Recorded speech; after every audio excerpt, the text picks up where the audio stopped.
Welcome to latest world news.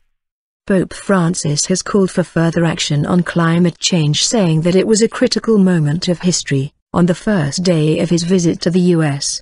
Speaking to a crowd of more than 11,000 people on the White House South Lawn, the pontiff said the problem could no longer be left to a future generation. President Barack Obama said the Pope reminded people that we have a sacred obligation to protect our planet. The Pope will later conduct the first canonization on U.S. soil.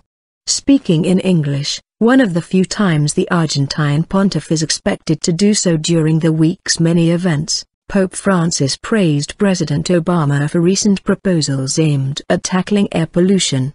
Time remains to make the changes required, but the Pope warned this was a critical moment of history.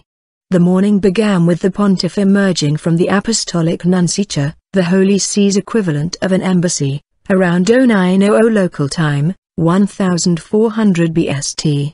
Clad in his traditional white cassock, Pope Francis spent several minutes greeting well-wishers who had assembled behind temporary fencing in front of the diplomatic complex.